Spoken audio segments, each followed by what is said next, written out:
Do you have a lot of shoulder tension or a lot of tightness or even pain through this area? Then your latissimus dorsi or your lat muscle may be your problem.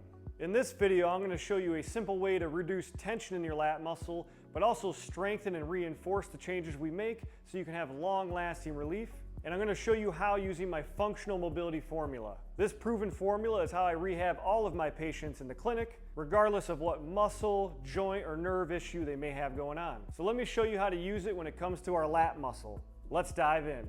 So the first R is recognize. And we want to do two things here. First, recognize where our tension or even our pain is. So most of the time when your lat's the issue, you're going to get a lot of your symptoms in this area, or you can even get some pain and tension within the shoulder joint itself. But once we recognize where our symptoms are, now we want to recognize a couple baseline tests using specific movements or postures that may cause our symptoms. So first is just shoulder range of motion. Do you have a lot of pain or tension in this area when moving your shoulder?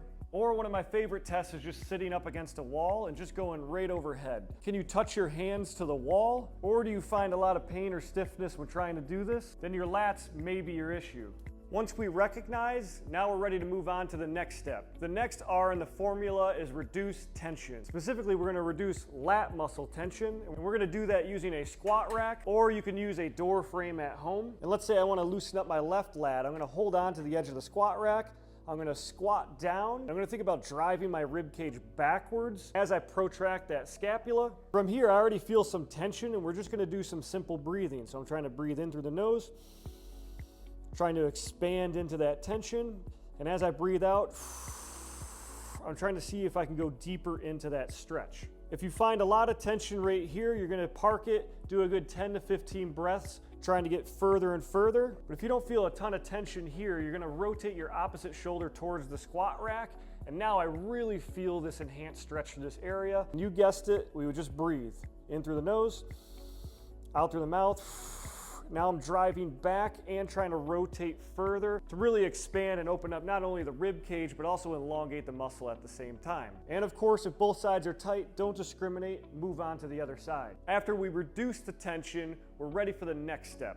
Next, we're going to restore joint range of motion, and specifically we're going to restore shoulder range of motion while keeping a stable spine. And to do that, we're going to do some prone swimmers. So lying on your stomach, you're going to put your hands behind your head like you're getting arrested, and from here you're going to drive your elbows and hands towards the ceiling without moving through your spine. Then you're going to perform a swimming action where we're trying to carve out as much of that shoulder range as possible until we're in that handcuff position, and then we set our hands on our low back. That's half a rep. Then we're going to reverse it. Drive those hands towards the ceiling, swim over the top until your hands are behind your head, place it back down. That's one rep. We're going to do a solid 5 to 10 here. Now, if this is too difficult, we can perform the same action from a kneeling or even a seated position, where we want to be nice and erect or tall here. Hands behind head, drive back, open up those shoulders, really trying to carve out as much of that range as possible until those hands are behind the back, and then we're going to reverse it. Drive backwards into that extension range, really trying to carve out as much of that range of motion as we can. And same thing here, we're just going to do a solid 5 to 10 repetitions, and you're going to feel your shoulders working a ton during this movement. Once we restore our joint range of motion, we're ready for the next step.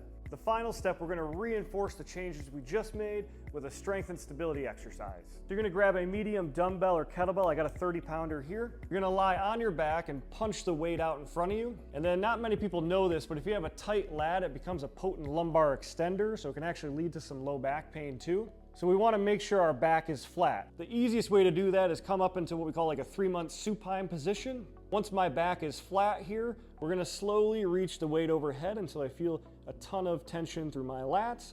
Then I just touch it, come right back, and we're going to rep out a good 10, even 15 of these. And each repetition, I'm trying to see if I can go further and further.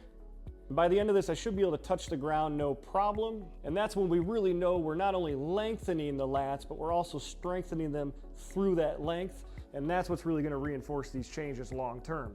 And bonus tip, let's say you hit the ground pretty quickly when doing this. If you're doing this at the gym or you got a bench at home, you could do the same thing on top of a bench.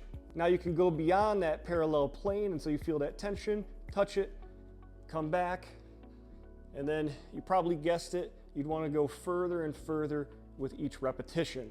You know this is very effective for you if you can really bring that weight overhead without extending through that lumbar spine. After we reinforce with our strength exercise, there is a bonus step. And that bonus step, or bonus R, is reassess. So how do we know if this is a good routine for us? Well, if you remember at the beginning, we first recognized where our symptoms were, which a lot of you, if you're dealing with lats, is going to be right in this area here. But we also recognized a couple movement baselines. So just after doing this routine, do you feel less tension or pain in this area?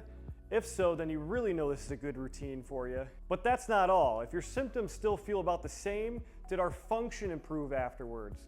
So if you remember, we checked out our shoulder ranges of motion. So can we go further into these ranges before we feel our symptoms? If so, then we know we're heading down the right track. If we improve the function in this area, we know the symptoms are eventually going to follow as long as we stay consistent over at least a 2-week period. And let's think about why. Let's say day to day you can't get into this position because it pokes at your symptoms, but after this routine, now we can go all the way here without any symptoms. That means you can move more in your everyday without setting off your pain alarm. And the less you set off your pain alarm and the more you can move and function, eventually the symptoms are going to catch up to your improved function. Now, if this functional mobility formula makes sense to you and you experience a lot of pain or tension in the backside of your hip here, then check out this video to see me take the piriformis muscle through the functional mobility formula next.